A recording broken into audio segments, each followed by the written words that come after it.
Akhirnya Manchester United setelah kemarin dibantai sama Liverpool 4-0 dan mereka butuh berita yang menarik ya, berita yang uplifting yang menghibur fans-fans yang pada sedih. Jadinya akhirnya mereka mengkonfirmasi kalau pelatih baru mereka mulai musim depan adalah Erik ten Hag, manajer Ajax Amsterdam saat ini.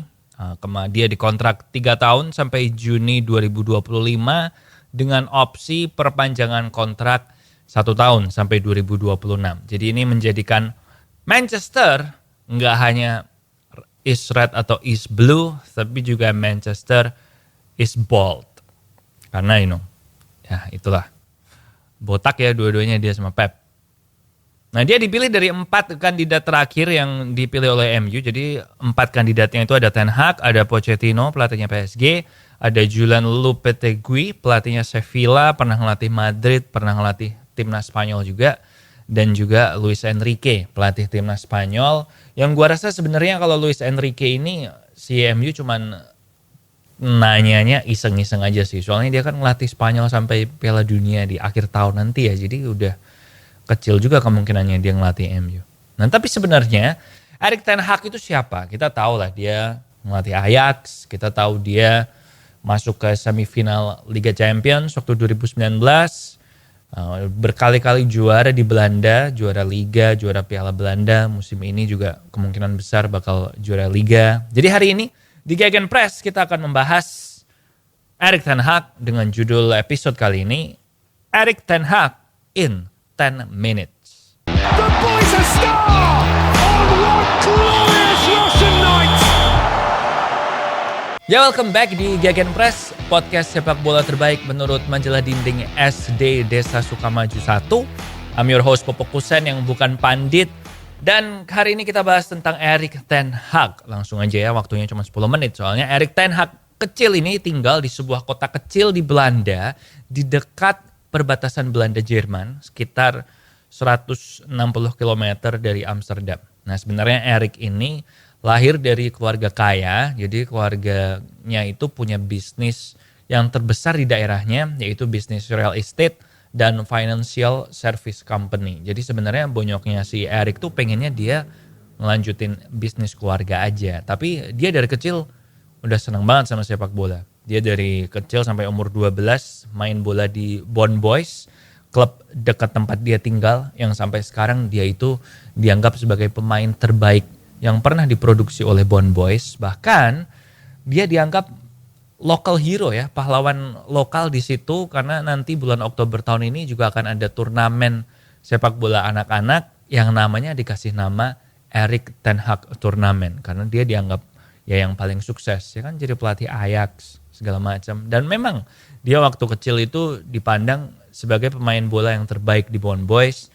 Cuman ada banyak juga orang yang bilang, mulai dari pelatihnya, mulai dari rekan setimnya, yang ngerasa kalau si Erik itu tuh sebenarnya jiwanya jiwa pelatih. Jadi dia main bola tuh juga cuman buat main sampai dia cukup tahu tentang sepak bola untuk kemudian jadi pelatih. Dan kelihatan sih, karena dia pensiun sebagai pemain itu di umur 32. Yang lu bayangin lah, umur 32 sekarang tuh termasuk muda ya. Kalau lu pensiun di umur 32, dia pensiun di tahun 2002. Dia main buat Twente, Utrecht, De Graafschap, and RKC Waalwijk. Dan dia menang Piala Belanda di tahun 2001 sama Twente. Nah dia sendiri bilang dia pensiun karena dia merasa dia udah nggak punya passion lagi buat main bola. Dia lebih pengen jadi pelatih, dan dia ngerasa udah nggak ada lagi yang bisa dia pelajari dengan dia bermain bola. Nah dia pensiun, nggak pakai break, nggak pakai masa istirahat, langsung gabung ke staffnya Twente. Dia ngelatih tim mudanya di situ, naik sampai akhirnya jadi asisten manajer buat Steve McClaren. Jadi Steve McClaren ini dulu asisten manajernya Ferguson di tahun 98 sampai 2000 atau sampai 2001, aduh gue lupa. Pokoknya dia treble lah, waktu si MU menang treble itu dia asistennya si Ferguson. Nah dia jadi pelatih di Twente selama beberapa tahun, juara Liga Belanda juga sama Twente. Nah di musim pertama dia pelatih Twente, asistennya dia itu si Ten Hag. Dan si McClaren ini bilang waktu itu, Di hari kedua gue jadi pelatih Twente, gue ketemu sama Ten Hag dan dia udah ngebawa folder yang isinya adalah jadwal latihan pramusim tahun itu selama 6 minggu, lengkap banget di tiap menitnya. Jadwalnya semua lengkap, ada jadwal kapan minum, ada jadwal kapan pemanasan, kapan pendinginan, bahkan jadwal individual pemainnya itu juga sangat detail semua. Gue gak pernah lihat itu sebelumnya dan sejak itu gue juga gak pernah lihat lagi ada yang sedetail ini.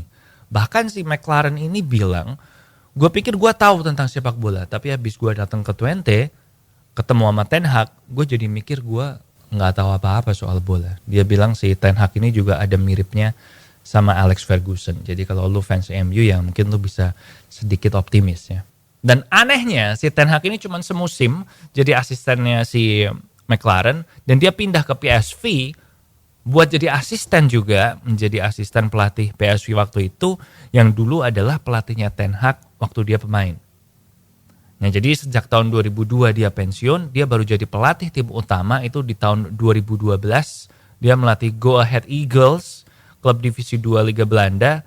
Satu musim langsung promosi ke Eredivisie. Dan waktu itu banyak yang ngerasa ya mungkin dia antara satu musim lagi di Go Ahead Eagles membawa dia bertahan di Eredivisie atau pindah ke klub lain Liga Belanda yang lebih besar lah, mungkin Twente misalnya atau kemana. Tapi ternyata enggak. Lagi-lagi di sini Ten Hag nunjukin kalau dia itu fokusnya pingin belajar dulu. Jadi dari situ dia pindah ke Jerman, ke Bayern Munchen buat menjadi pelatih tim B-nya dia. Tim B-nya Bayern Munchen di Liga Jerman Divisi 4. Dan buat apa? Ya buat belajar lagi. Karena waktu itu di waktu yang bersamaan Bayern Munchen juga kedatangan pelatih baru yang mungkin lu kenal, si Pep Guardiola.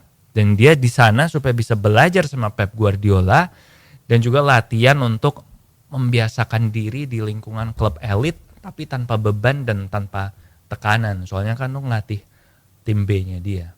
Nah setelah dia 2 tahun di Jerman baru dia balik ke Belanda melatih Utrecht. 3 musim di Utrecht membawa Utrecht peringkat 5, peringkat 4 dan peringkat 5 lagi dan juga menang Coach of the Year atau pelatih terbaik di tahun 2016. Tahun yang sama dia membawa Utrecht ke final Piala Belanda yang dia kalah sama Feyenoord di situ. Nah, akhirnya Desember 2017 dia pindah ke Ajax dan di Ajax ini dia belajar lagi untuk meningkatkan komunikasinya ke media biar tambah mateng lagi untuk benar-benar jadi pelatih tim elit. Nah kita tahu lah kalau kita ngomongin soal Ajax ya, dia juara Liga, juara Piala Belanda 2 kali, double winners, musim ini juga bakal juara Liga lagi walaupun Piala Belandanya kalah.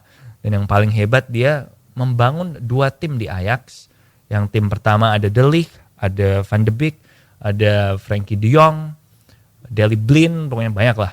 Dan dia ngalahin Juve sama Madrid di Champions League tahun 2019. Nah gimana nanti di MU? Kita tunggu sama-sama, tapi saran gue buat semua pendukung MU, kasih dia waktu ya. Mungkin 1 tahun, 2 tahun pertama dia gak dapet gelar apa-apa, gak apa-apa.